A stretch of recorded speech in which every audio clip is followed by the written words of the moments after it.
Tuhan, kami ucap syukur Tuhan untuk sore hari ini kami boleh ada lagi Tuhan untuk beribadah. Itu semua karena anugerah Tuhan.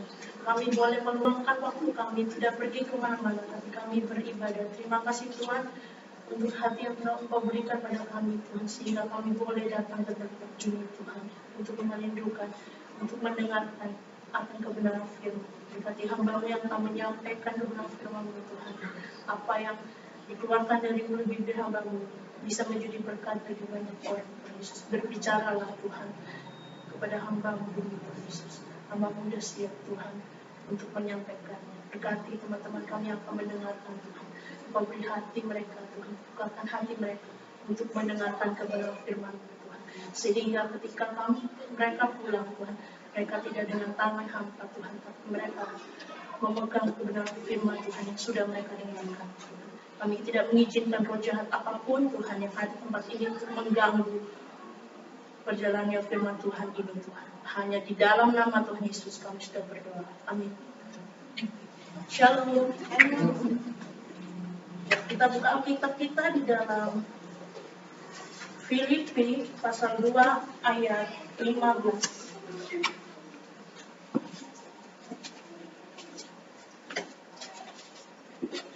Filipi 2 ayat 15.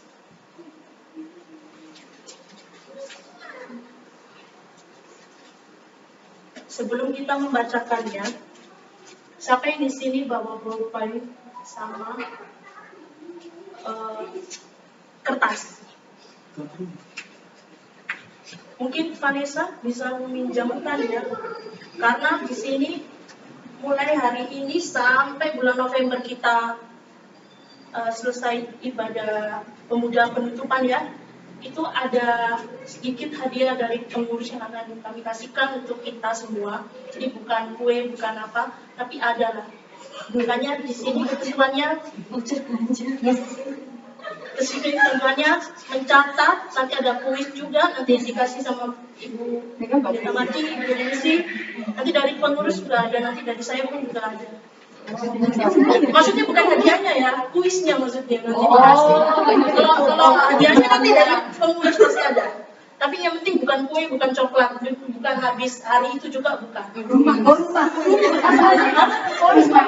Jadi asuransi kesehatan.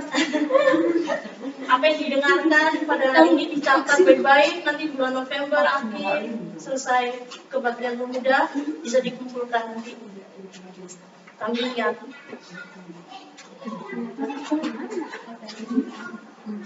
Jadi tidak hanya saya saja, nanti berikutnya pengkhotbah yang lain bisa dicatat juga.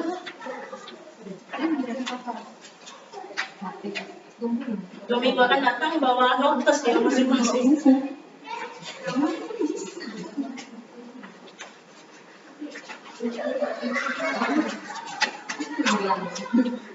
Itu ini di clipping.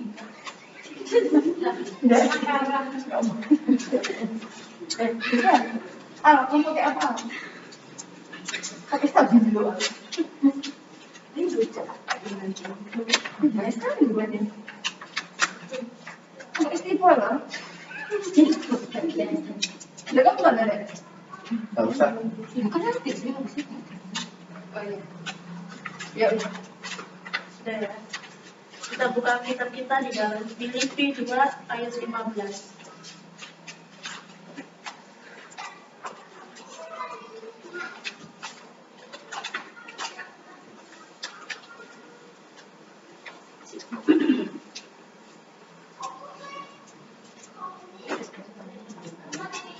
Sudah mendapatkannya Alkitab Filipi? Karena satu ayat saya minta setara yang membacakannya dengan suara lantang. Supaya kamu tidak berhalus dan tiada permakan sebagai anak-anak Allah yang tidak bercelah di tengah-tengah angkatan yang bengkok hatinya dan yang sesat ini, sehingga kamu berjalan di antara mereka seperti bintang-bintang di dunia. Oke, terima kasih telah membacakannya. Tema kita pada malam hari ini adalah life is not always easy to life, keep holding on to God's promise. Artinya, hidup tak selalu mudah untuk dijalani, tetap pegang janji Tuhan.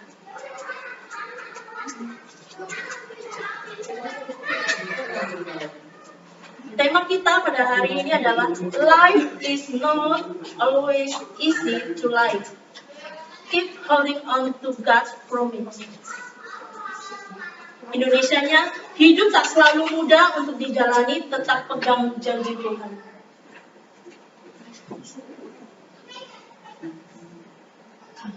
Dua minggu yang lalu, kita sudah mendengarkan kebenaran firman Tuhan. Kebenaran firman Tuhan yang dua minggu yang lalu itu apa sih temanya?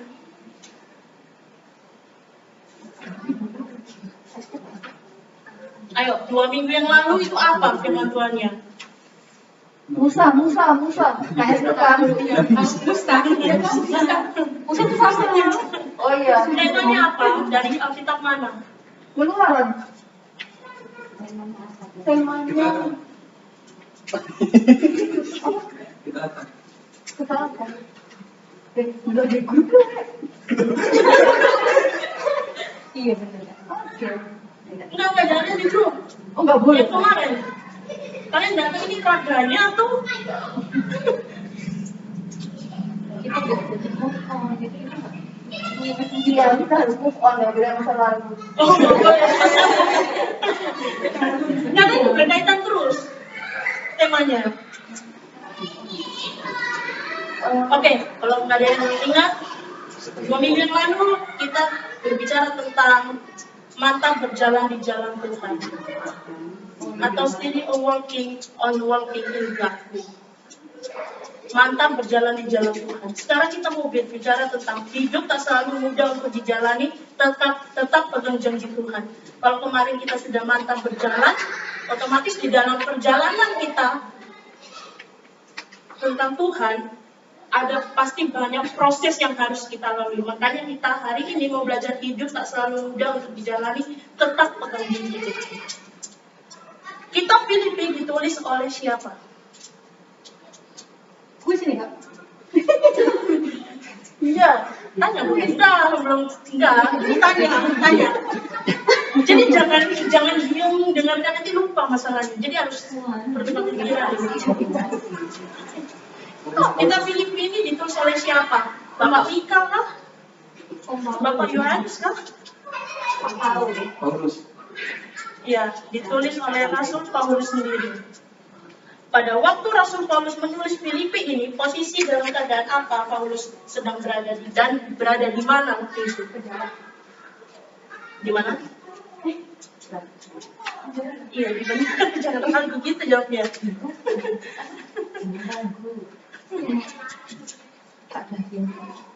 Surat Filipi ini ditulis oleh Rasul Paulus ketika dia berada di dalam penjara. Inti surat Filipi ini berbicara tentang tetap memiliki hati yang tulus dan menangkap tujuan Tuhan. Paulus sedang menasihati jemaat Tuhan bahwa sukacita yang sejati itu tidak tergantung dengan keadaan atau situasi.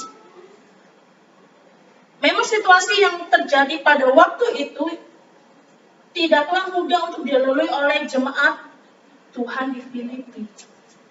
Tidak mudah, apalagi Paulus yang menuliskan pada saat di dalam penjara, dia tidak mudah ya menceritakan semuanya tentang Tuhan, tentang siapa itu Tuhan, tidak mudah. Kita aja dalam keadaan galau, marah aja, mana mungkin baca Alkitab, ya kan? Apalagi menuliskan tentang kebaikan Tuhan, selupa malah marah-marah sama Tuhan kita. Bayangkan saja di saat ketika beradaan Paulus sebagai pemimpin, mereka harus tetap mengerjakan keselamatan mereka di dalam Kristus dengan menjalankan hidup benar di tengah-tengah angkatan apa ini kita ini sekarang ini. Kalau kita mau lihat, kita sekarang ada di dalam angkatan yang bengkok hatinya. Kita lihat di dalam ayat 15 ini.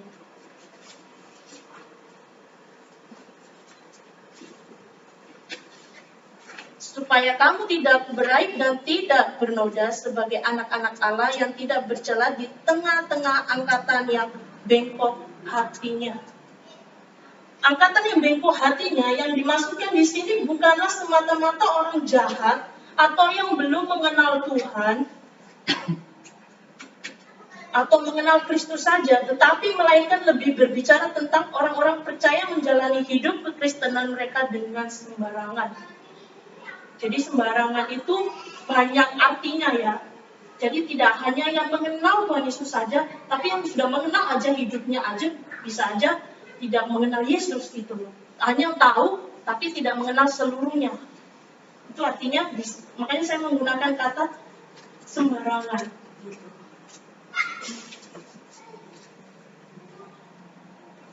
Saya mau bertanya kepada kalian, pernah nggak kita atau Anda semua ini melihat bahwa semakin kita sungguh-sungguh melayani Tuhan, justru pencobaan dan masalah datang, selisih berganti. Selisih pula. Silih berganti, selisih pula. Silih berganti. Seolah tidak ada habis-habisnya. Benar nggak? Masalah itu ada nggak? Pasti ada ya, otomatis ada silih berganti ya. Nggak mungkin masalah kita sudah stop sampai di situ. Habis itu sudah tidak ada masalah hidup kita. Apakah seperti itu? Enggak kan? Otomatis hidup kita ini penuh dengan masalah ke depannya. Permasalahan pasti ada, nggak mungkin di stop. Kecuali satu, mati sudah habis, udah nggak bisa. Kalau mati masih ada berjalan waktu, kayak gimana itu ya? Masa dia di dalam kuburan juga berproses juga kan nggak mungkin, sudah habis.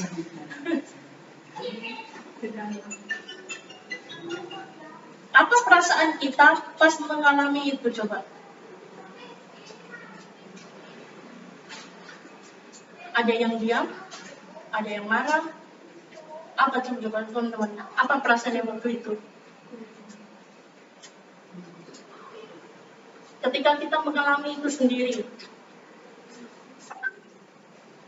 melayani Tuhan, tapi tetap masih banyak pencobaannya. Bagaimana? Apa yang kita alami? Kita sudah ikut Tuhan, sudah percaya Tuhan, tapi tetap masalah itu nggak berhenti. Justru malah tambah banyak. Apa yang saudara hadapi? Atau yang saudara alamilah sendiri pribadi?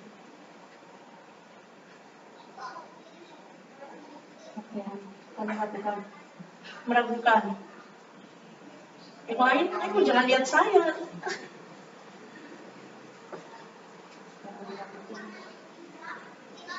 Atau semua ini, ya nggak jawab ini nggak pernah mengalami masalah ya. Hidupnya aman ya. Tidur.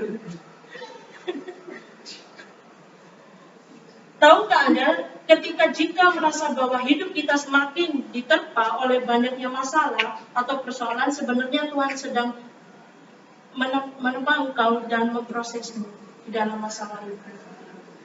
Secara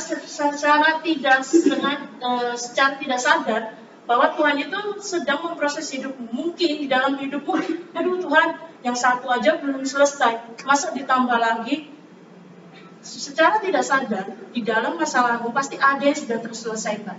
Tidak mungkin tidak ada yang terselesaikan. Atau yang sudah kita lewati pasti.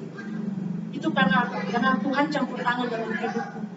Kalau semua tidak ada, misalnya masalah tidak ada penyelesaian, perlu dipertanyakan. Apakah engkau mengandalkan Tuhan atau mengandalkan dirimu sendiri di dalam masalah itu? Engkau melibatkan Tuhan atau tidak? Hidup orang Kristen akan semakin sulit karena dia harus hidup menurut caranya Tuhan dan bukan menurut cara duniawi. Kalau cara duniawi itu enak ya, nikmat rasanya ya, apa-apa aja bisa. Mau membunuh orang, kalau kita mau lihat secara duniawi gampang. Kalau kita nggak pikirkan dosa. Tapi masalahnya kalau kita hidup di cara Tuhan, kita tidak bisa. Membunuh aja itu sudah dosa. Jangankan membunuh, menginginkan yang bukan kepunyaan kita aja itu sudah dosa. Susah ya.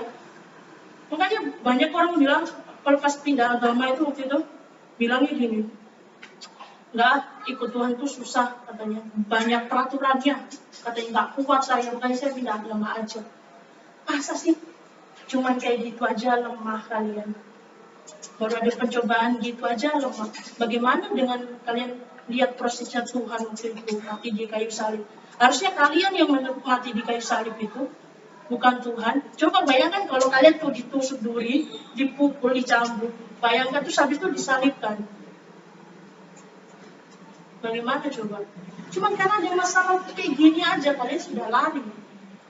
Sudah lemah, nggak mau menghadapi. Hidup orang Kristen akan semakin sulit. Dengar ya, hidup orang Kristen semakin sulit. Sahabat bilang kita sudah terima Tuhan, kita sudah mengenal Tuhan, hidup kita semakin enak-enak aja. Enggak, kita tetap dalam proses Tuhan. Di saat orang lain bisa bebas berbuat apa yang mereka mau, kita justru harus melakukan apa yang Tuhan mau. Kita melihat orang lain yang di luar Tuhan maupun yang di dalam Tuhan, kita lihat mereka memang mereka datang ke gereja mendengarkan firman Tuhan, tapi ketika mereka pulang, sudah lupa. Sudah nggak ingat apa yang diberitakan. Jadi sudah melakukan sesuai kebiasaan mereka sehari-hari. Sudah nggak ingat Alkitab, firman Tuhan sudah nggak ingat. Di saat banyak orang bebas memilih apa yang mereka suka, justru kita orang Kristen harus melakukan. Susah ya jadi orang Kristen. Ada yang mau berubah agama di sini, ada yang mau masuk di masjid depan.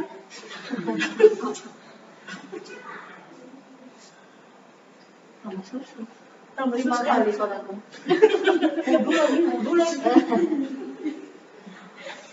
Tantangan orang Kristen justru lebih berat karena dia ditempatkan di tengah-tengah angkatan yang bengkok hatinya. Ada di Filipi 2 ayat 15. Tantangan orang Kristen justru lebih berat karena dia ditempatkan di tengah-tengah angkatan yang bengkok hatinya. Lebih susah loh orang Kristen ini. Kalau kita mau baca ini berat loh. Mungkin kita jangan sering melihat banyak ketidakadil. Mungkin kita juga sering melihat banyak ketidakadilan terjadi di tengah-tengah kehidupan kita. Benar atau enggak?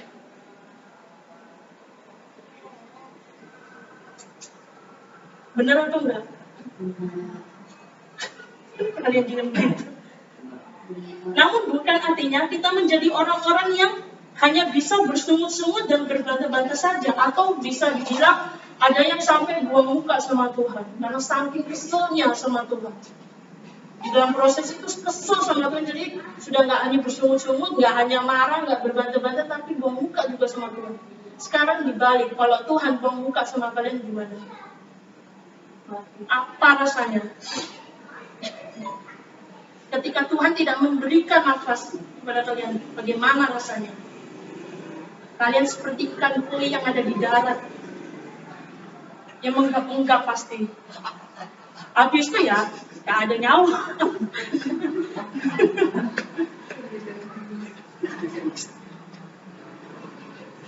Ada beberapa tujuan Tuhan di dalam kehidupan orang percaya yang disampaikan oleh Rasul Paulus. Di antaranya, supaya kita hidup tetap. Di antaranya adalah yang pertama, poin yang pertama, menjadi pribadi anak Allah yang tidak beraib dalam bernoda. Itu kita lihat di dalam Filipi 2 ayat 15a. Poin yang pertama, menjadi pribadi anak Allah yang tidak beraib dan bernoda. Itu ada di Filipi 2 ayat 15a. Supaya kamu tidak bernoda.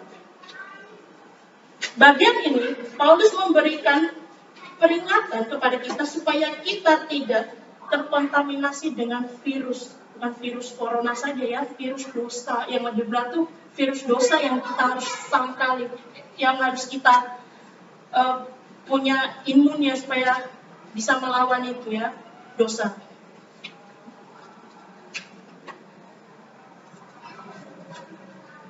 Sebagai pengikut Kristus, kita memiliki tanggung jawab yang tidak mudah, karena hidup kita juga harus mencerminkan Kristus dan meneladaninya. Berat ya orang Kristen ya, sebagai pengikut Kristus kita harus memiliki tanggung jawab yang tidak mudah, karena hidup kita juga harus mencerminkan Kristus. Dimanapun kita berada, kita harus bisa mengasihi orang, bisa mengasihi sesama manusia dan mengasihi sama musuhmu. Itu lebih sulit mengasihi musuhmu ya. Tapi kita harus bisa mencerminkan itu, menggambarkan itu. Tidak hanya mengasihi saja, tapi kita bisa jadi berkat bagi orang yang belum percaya maupun sudah percaya. Itu susah ya mencerminkan seperti itu. Saya pun sebagai pembicara pun juga tertampar juga dengan ayat firman Tuhan ini. Jangan pikir saya enggak kena juga, saya juga kena ini. Dan saya pun mengalami juga. Makanya saya membagikannya juga dengan kalian semua di tempat ini. Di saat dunia berbuat dan melakukan hal-hal yang memalukan, kita sebagai orang Kristen tetap harus bisa memberi contoh dengan cara tetap dapat memuliakan Allah di tengah-tengah mereka. Kalau ketemu lihat dia sekarang banyak sekali tawaran-tawaran dunia yang enak sekali, yang nikmat ya.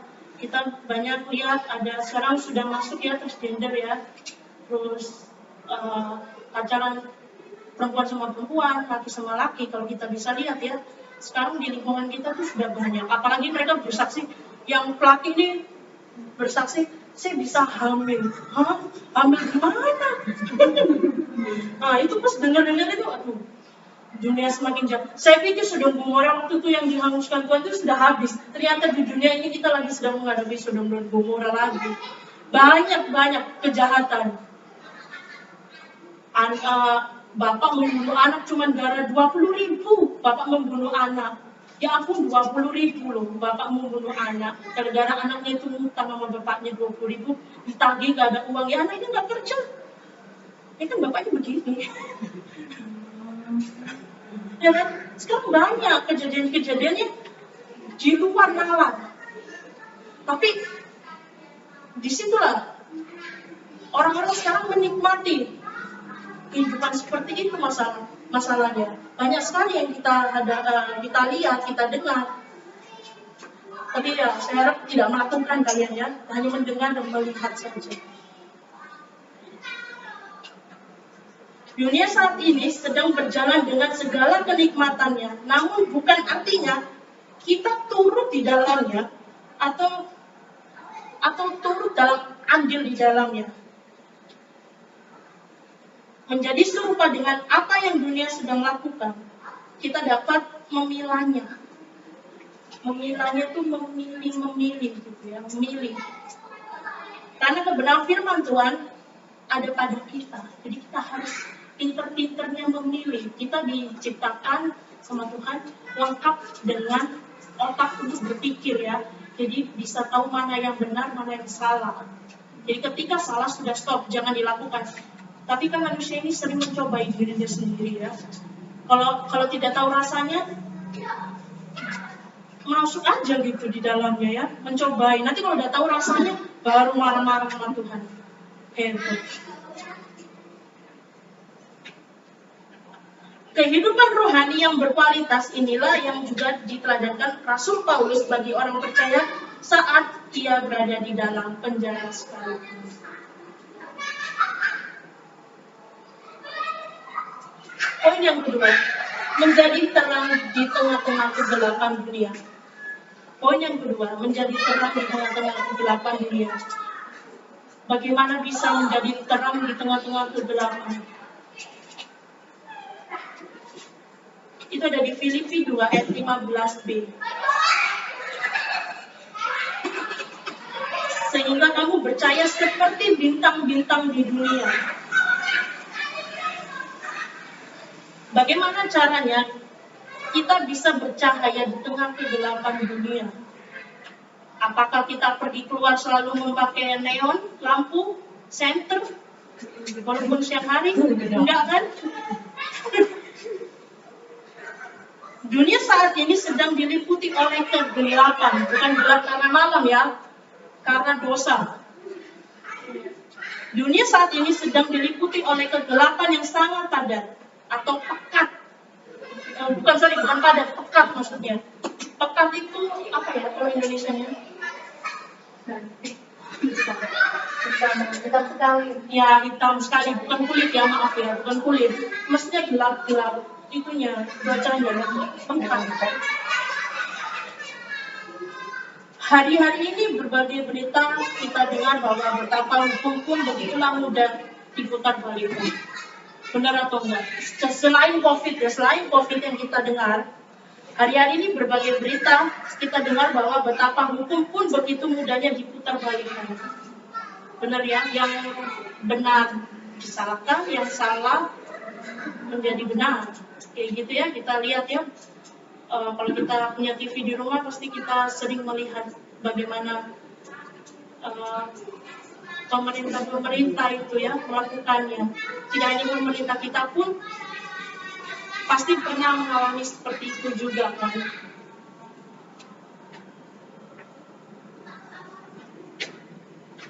Orang-orang yang melakukan kejahatan dan kekejaman mengatakan bahwa kebenaranlah yang sekarang sedang mereka lakukan. Jadi ada yang ditanya, ketika ditanya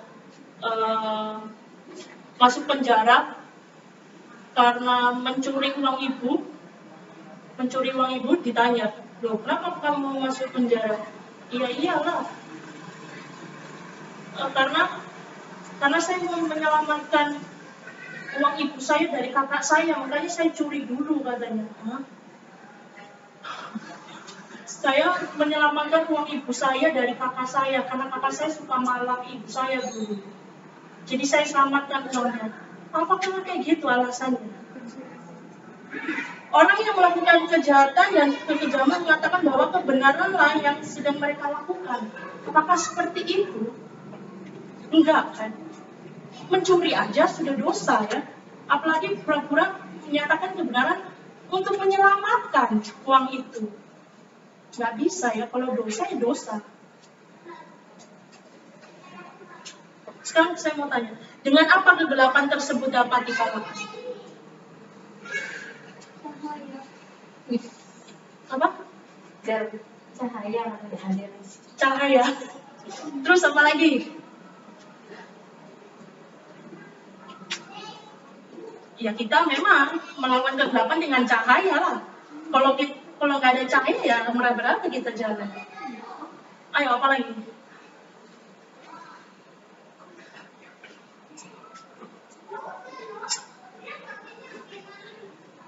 Ayo apa lagi selain bercahaya? Dengan apa kegelapan tersebut dapat dilakukan? Dikalahkan. Dengan apa kegelapan tersebut dapat dikalahkan?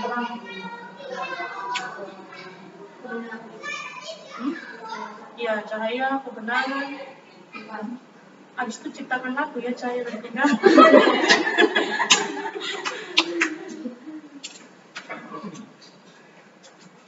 Dengan apa?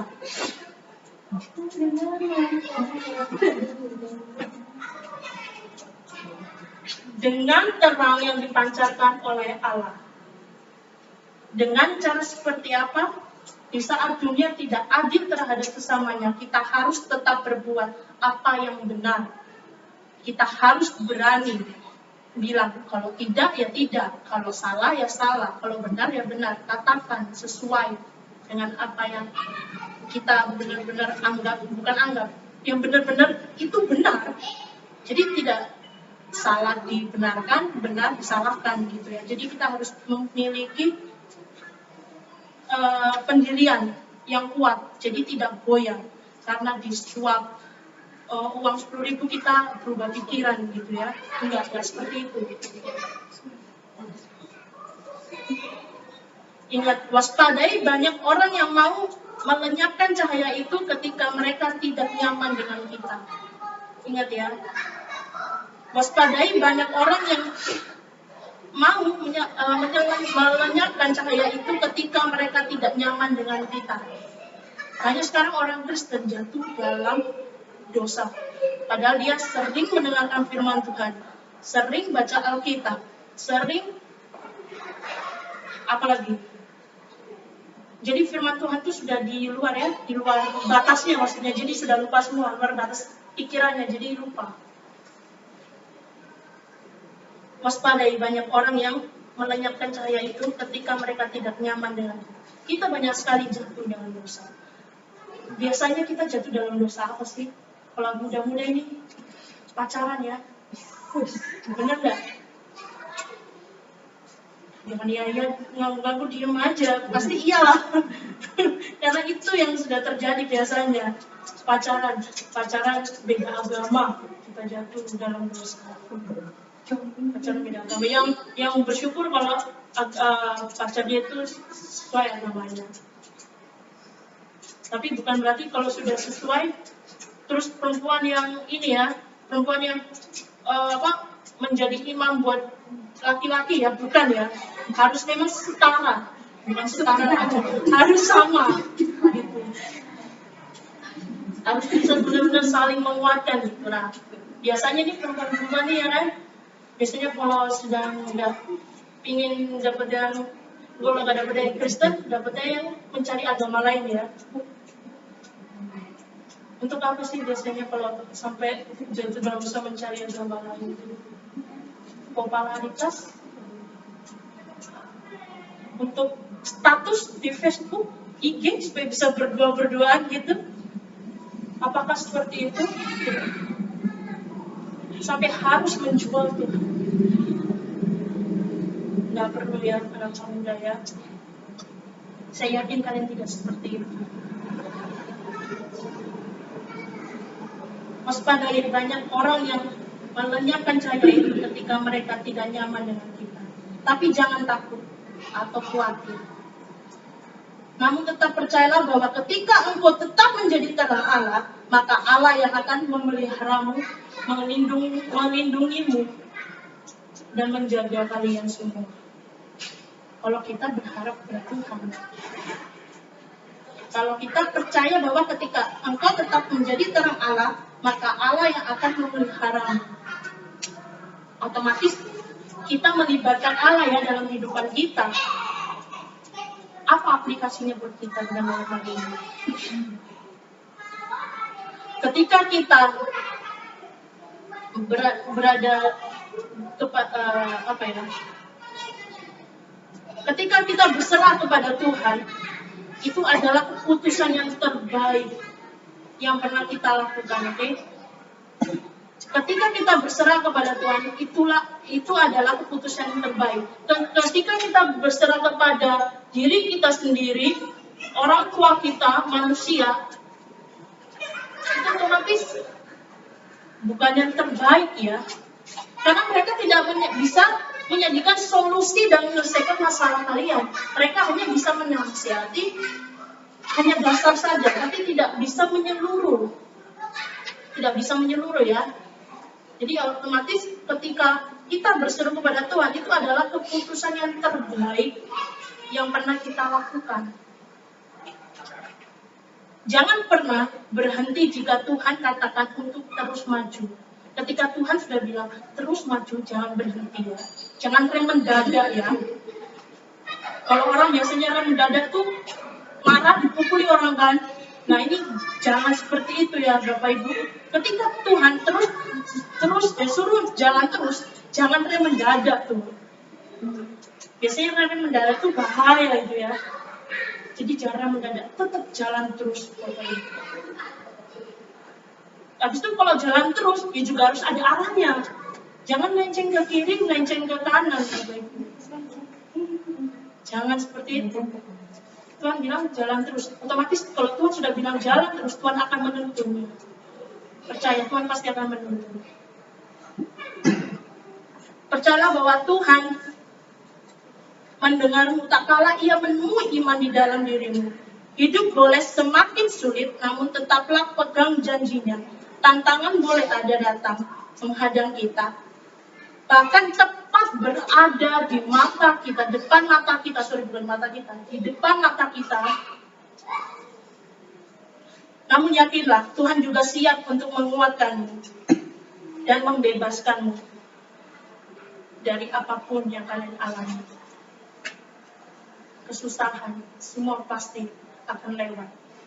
Ketika kamu mau berpegang teguh pada Tuhan. Hidup itu tidak selalu mudah untuk dilalui. Namun berjalanlah terus bersama Tuhan. Jangan berjalan sendiri tanpa Tuhan. Ingat ya, jangan berjalan sendiri tanpa Tuhan. Kalau Tuhan tidak mengkomando kalian, jangan sekali-sekali jalan sendiri ya Bapak Ibu ya. Nanti kalian bisa tersesat Bapak Ibu. Ketika kalian tersesat, kalian pasti tidak akan menemukan jalan keluar. Jadi dengar suara Tuhan yang mengomando kalian. Ingat ya, dengar suara Tuhan. Jangan mau melangkah tanpa melibatkan Tuhan dalam hidup kalian. Jangan melangkah, jangan coba-coba melangkah juga ya, kalau Tuhan tidak suruh ya.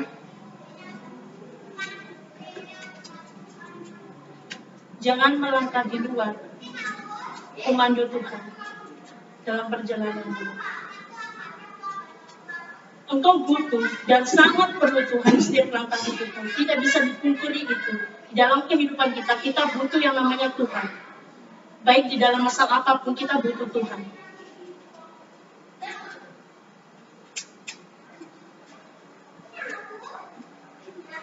Jangan lepaskan dan teruskan berpegang padanya. Padanya ini, nya itu huruf besar. Jadi, nya itu berarti Tuhan. Tetap berjalan terus dan berpegang padanya. Pada Tuhan ya, jangan berhenti. Bapak Ibu, sorry teman-teman. Teman-teman, jadi tema kita pada hari ini, hidup tak selalu mudah untuk jalani, tetap pegang janji Tuhan. Dalam situasi apapun, kita harus bisa berpegang teguh pada Tuhan dan jangan berhenti. Ingat, dalam keadaan apapun itu, kalian jangan berhenti berharap pada Tuhan. Libatkan Tuhan dalam hidup kalian.